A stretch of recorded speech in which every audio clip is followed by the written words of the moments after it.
प्रकाशित 7 अध्याय 1,44,000 इस्राएलीय मुद्रांकित। तत्परे मु देखिली पृथ्वी की समुद्र की कौन सी वृक्ष उपरे जेपरी वायु न बहे एथि निमंते पृथ्वीर चारि कोणरे 4 जन दूत ठिया होई पृथ्वीर चारि वायु को अटकाई धरी अछंती। पुणी मो आउ जणे दूतंकु पूर्व दिगरु उठी आसिबार देखिली। ताहांक हस्तरे जीवित ईश्वरंकर मुद्रा थिला। पृथ्वी और समुद्रर क्षति करिबा निमंते क्षमता प्राप्त सेई 4 दूतंकु से उच्च स्वर रे डाकी कहिले, आम्भे माने आपण मानक ईश्वरंकर दास मानक कपाଳରେ मुद्रांकन न देबा पर्यंत तुम्भे माने पृथ्वी की कियबा समुद्र कियबा वृक्ष समूहर क्षति कर नाही। तत्परे मुद्रांकित लोकमानकर संख्या मु शुणिले। इस्राएल संतान मानक समस्त वंश मध्यरु 1,44,000 लोक मुद्रांकित हेले। जिहुदा वंशरु 12,000, रुबेन वंशरु 12,000, गाद वंशरु 12,000, आसेर वंशरु 12,000, नप्ताली वंशरु 12,000, मनसी वंशरु 12,000, सिमियन वंशरु 12,000, लेवी वंशरु 12,000, इसाखर वंशरु 12,000, सबुलन वंशरु 12,000, जोसेफ वंशरु 12,000, बिन्यामिन वंशरु 12,000।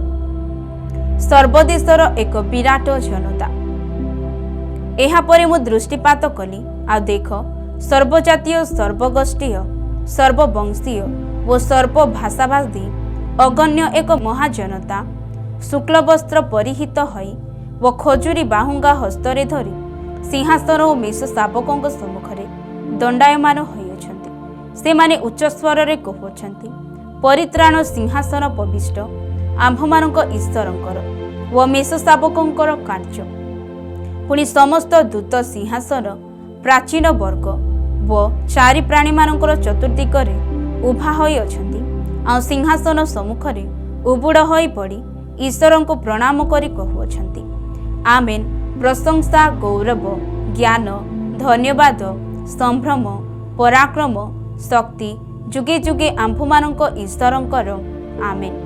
पुणी प्राचीन मानक मध्यरु जणे मते पचारिले, शुक्ल वस्त्र परिहित एही लोकमाने किए व से माने केउठारु आसी अछन्ति? मु ताहांको कहिनी, हे मोहर प्रभु, आपण ही ताहा जानन्ति। सेथिरे से मते कहिले, ए माने महाक्लेशरु बाहारी आसी अछन्ति व मेष शावकोंक रक्तरे आपण आपणा वस्त्र धई शुक्ल वर्ण करि अछन्ति। सेथिपाई से माने ईश्वरंक सिंहासन सम्मुखरे थाई दिवारात्र ताहांकर उपासना करन्ति। पुणी सिंहासन पविष्ट व्यक्ति से मानकर आश्रय स्वरूप हेबे। से मानंकु आउ केबे हे क्षुधा की तृषा हेबो नाही। पुणी सूर्य किय बा कौनसी उत्ताप से मानंकु आघात करिबो नाही, कारण सिंहासन मध्यस्थित मेष शावक से मानंक पालक हेबे व जीवनदायक निर्झर निकटकु से मानंकु कढ़ाई नेबे। पुणी ईश्वर से मानंक चक्षुरु समस्त लतक पछि देबे। प्रकाशित 8 अध्याय।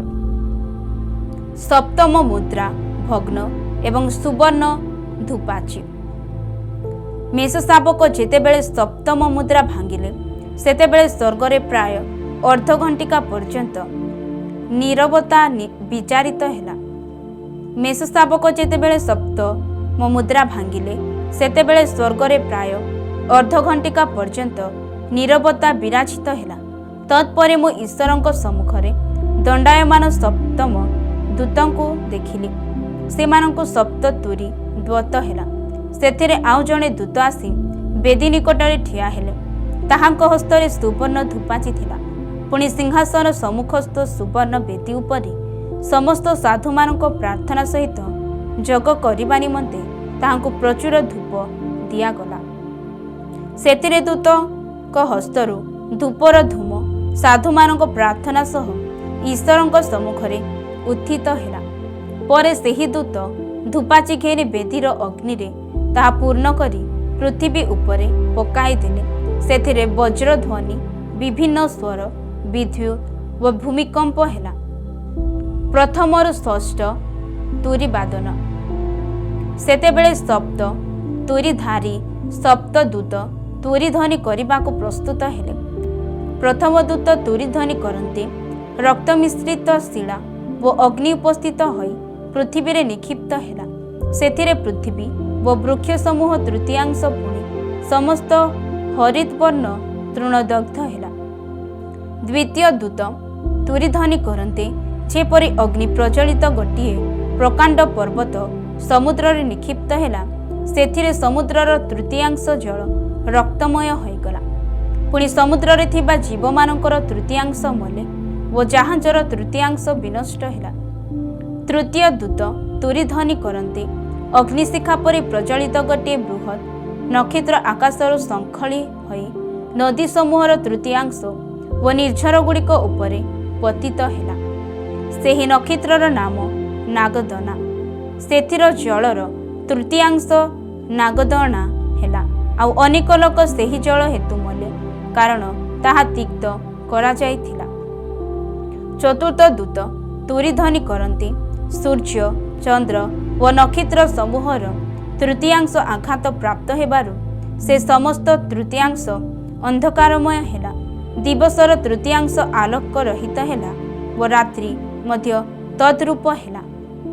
परे मु दृष्टिपात कली आउ आकाशर मध्य भागरे उड़ुथिबा गोटे उत्कृष्ट पही उच्च स्वर रे एहा कहूथिबा सुनिली, हाय हाय हाय पृथ्वी निवासी माने संतापर पात्र, कारण आहुरी 3 जन दूत तुरी ध्वनि करने जाऊ अछंती।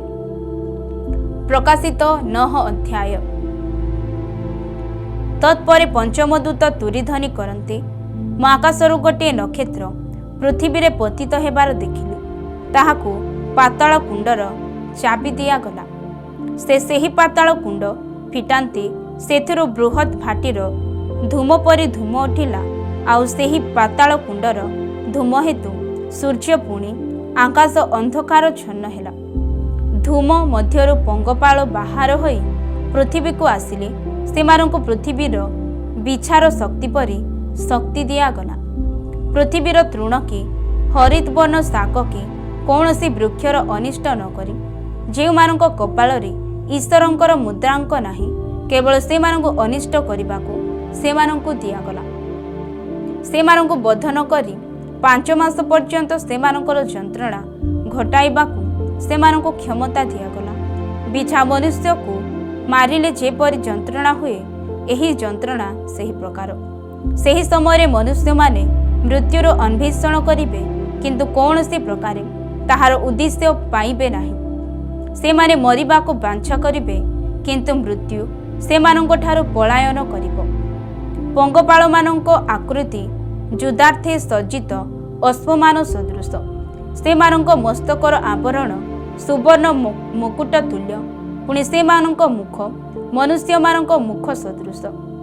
स्त्री लोक मानक केश सदृश। से मानक केश सिंहदंत तुल्य। से मानकर दंत लह उरस्त्रान रे परि से मानकर उरस्त्रान। पुणी ग्रथ व रणक्षेत्रर धावमान अनेक अश्वंक शब्द परि से मानक पक्षर शब्द। बिछार लांगुल व नाहुड़ परि से मानकर लांगुल व नाहुड़। 5 मास पर्यंत मनुष्य मानकर क्षति करने से मानक लांगुल रे शक्ति थिला। पाताल कुंड रे दूत से मानकर राजा ताहार नाम एब्री भाषा रे अब्धन व ग्रीक भाषा रे अपलप्लियन। प्रथम संताप गत हेला। देख एहा परे आउ 2टी संताप आसुअछि। षष्ठ दूत तुरी ध्वनि करते मु ईश्वरंक सम्मुखस्थ सुवर्ण वेदीर श्रृंग मानक मध्यरु गोटे स्वर शुणिली। ता तुरी धरिथिबा से षष्ठ दूतंको कहिला, फरात महानदी रे बंधिथिबा 4 दूतंको मुक्त करिदियो। सेथिरे मनुष्य मानकर 1/3 को बध करबा निमंते एही जेउ 4 दूत सही दंड दिन मास व वर्ष पाई प्रस्तुत करा होइथिले से माने मुक्त करा गले। अश्वारोही सैन्य मानकु संख्या 20 कोटी। मु से मानक संख्या शुणिली। आउ मु दर्शन रे अश्व व से मानकर आरोही मानकु एही प्रकार देखिली।